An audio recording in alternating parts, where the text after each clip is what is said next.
equation, I am going to teach you how to balance equation. Okay, balancing chemical equation. So let me take one example, that is iron plus water. It will give us ferric oxide plus hydrogen gas. So how will we balance this equation? This is the most important part of chemistry. You have to learn how to balance equation, and so that you can apply these in your questions. So the first step, step 1. In the step 1, what we will do? We will count the number of atoms of the element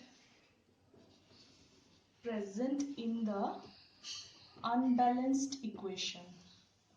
Unbalanced equation. Okay.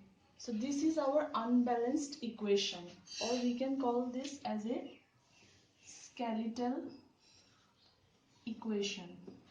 Okay. So now we will count the number of atoms of the elements present in the unbalanced equation. So we have to count each atom. Okay, we have to count the number of each atoms. So how will you count? Like first here I am writing iron. Then for iron, in the reactant side I will see how many atoms are present, and in the product side also I will see how many atoms are present. So for iron, for hydrogen and for oxygen I will see. So for iron, in the reactant we have 1. Okay, 1 iron. This is 1 iron. So here I will write 1. And in the product we have 3 irons. So here I am writing 3. Okay. Then for hydrogen we have 2 hydrogen in the reactant. This is the reactant side. Okay. And this is the product side. So in the reactant side I have 2 hydrogen, and this side also I have 2 hydrogen. And for oxygen, in the reactant side I have 1 oxygen. This is only O is here, so I have 1 oxygen. And in the product side I have how many oxygen? 4 oxygens. Okay. So this is the first step. In the first step I am writing all the number of atoms in the reactant as well as in the product. For the next step, step 2, what we will do? We will pick the compound. So we will pick the compound with highest number of atoms. So let's take here as Fe3O4. Okay, so here I am writing it for you.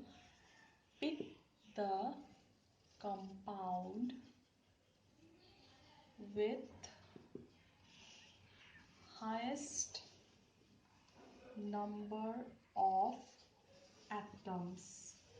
So here if I am taking Fe3O4, let me take the element oxygen here. Okay.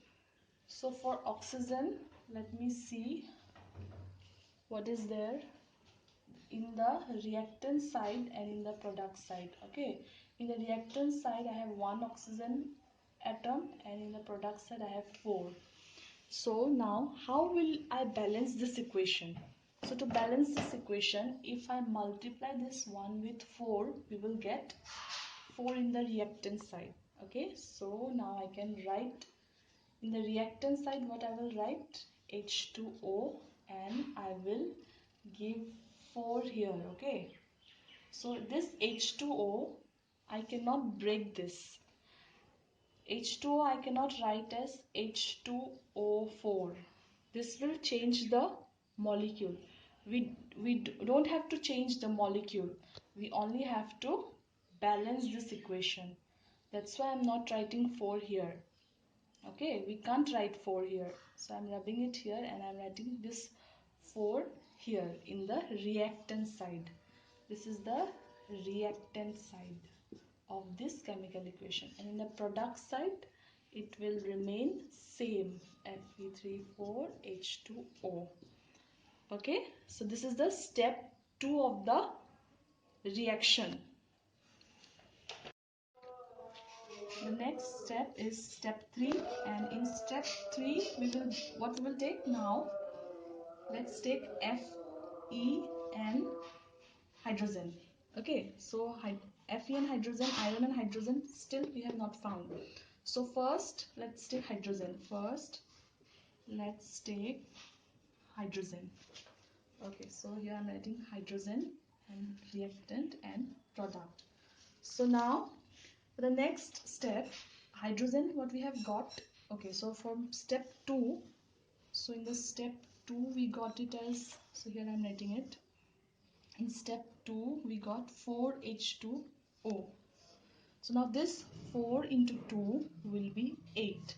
So now our hydrogen is 8 hydrogen. Now we have 8 hydrogen. 4 into 2, 8. Okay, so we have 8 hydrogen. So here we will write 8. And in the product side we have 2 hydrogen. So if we multiply this 2 with 4, then we can balance this equation and we can make it 8. Okay, so this is, I'm multiplying this 2 with 4 and I'm getting 8. So now I can write this equation as Fe plus 4H2O.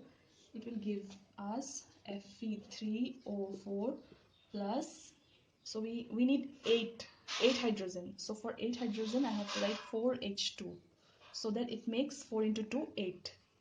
Okay, 4 into 2 it will be 8 hydrogen. Okay, now so for the step 4, we have to take iron for Fe. So for Fe we have in the reactant side and in the product side. For Fe we have 1 in the reactant side, 1 atom in the reactant side and 3 atom in the product side. So to make this 1 as 3, we have to multiply this 1 by 3, so that we get again 3. Then only this 2 equation will be balanced. So here I am writing 3Fe plus 4H2O will give us Fe3O4 plus 4H2. Okay, so now for the last time let's calculate these, means let's count the number of atoms on both sides. Okay, so let's count it for the last step, so that we can confirm that our equation is correct, so that we can confirm that whatever we have balanced is correct. Let's count for step 5. Let's count. Okay, let's count. So for iron, hydrogen and oxygen. So iron, we have 3 atoms for iron. Okay, in the reactant side we have 3 atoms for iron and 8 for hydrogen. 4 2s are 8 for hydrogen, and this oxygen we have 4 oxygen atoms, 4 oxygen. So we are adding 4. And in the product side we have 3 iron, 4 oxygen and 4 2s are 8 hydrogen. So now this equation is balanced. Reactant side 3, product side 3, reactant side 8, product side 8, reactant side 4 and product side 4. Now whenever we get like this, whenever our atoms are equal, then only we can say that this is a balanced equation. So lastly what we have to do, we have to write the physical properties. So physical properties, how will we write? So for physical properties, iron, it is solid because iron is a metal, so here I am writing as solid. This water I am writing it as gas. Let's suppose that this water is in the steamed form. Okay, steam form. and this in the solid form, and this is gas. This is hydrogen gas. So from this you can get more information about this chemical equation. So these are the 5 steps according to which we have to balance a chemical equation. Now here it is question number 6 from the NCERT book. So this question I will cover in the next class. I will do all the questions from question number 6, A, B, C and maybe D, and also I will try to do question number 7 using all the steps I have shown you. Please like, share and subscribe to my YouTube channel. Thank you for watching this video, and if you want more similar videos like this, you can comment on the comment section below.